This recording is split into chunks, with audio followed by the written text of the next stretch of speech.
உலகளாவிய பொருளாதார மாற்றங்களின் தாக்கம் இந்தியாவின் அன்றாட வாழ்க்கையிலும் தெளிவாக பிரதிபலிக்க தொடங்கியுள்ளது. குறிப்பாக சமையல் எண்ணெய்களின் விலை திடீரென அதிகரித்திருப்பது குடும்பங்களின் செலவு திட்டத்தை பாதித்துள்ளதுடன் சந்தை நிலவரம் குறித்து பொதுமக்கள் மத்தியில் கவலையையும் உருவாக்கியுள்ளது.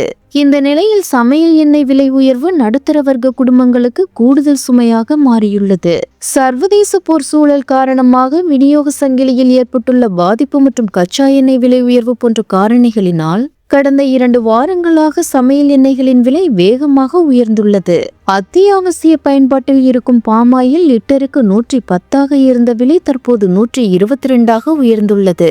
அதேபோல் பாமாயில் விலை உயர்வுடன் சேர்ந்து சூரியகாந்தி எண்ணெய் விலையும் 155 இருந்து 175 அதிகரித்துள்ளது. இதனுடன் நல்லெண்ணெய், கடலெண்ணெய் மற்றும் தேங்காய் எண்ணெய் போன்ற மற்ற சமையல் எண்ணெய்களும் லிட்டருக்கு சுமார் ரூபாய் 5 வரை உயர்ந்துள்ளன. ஏற்கனவே அத்தியாவசிய பொருட்களின் விலை உயர்வால் திணறி வரும் பல குடும்பங்களுக்கு இந்த உயர்வு ஒரு கூடுதல் பொருளாதார சுமையாக மாறியுள்ளது. உலகளாவிய சந்தையில் நிலவும் நிச்சயமற்ற சூழல் நீடித்தால் சமையல் எண்ணெய்களின் விலை மேலும் உயரக்கூடும் என்ற அச்சம் பொதுமக்கள் மத்தியில் அதிகரித்துள்ளது. இதனால் சந்தை விலைகளை கட்டுப்படுத்த அரசு விரைந்து நடவடிக்கை எடுக்க வேண்டும் என்ற கோரிக்கையும் வலுப்பெற்று வருகிறது. அன்றாட வாழ்க்கையில் அத்தியாவசியமான சமையல் எண்ணெய்களின் விலை தொடர்ந்து உயர்ந்தால் அதன் தாக்கம் நேரடியாக பொதுமக்களின் வாழ்வாதாரத்தில் பிரதிபலிக்கும் என்பது பொருளாதார நிபுணர்களின் கருத்தாகும்.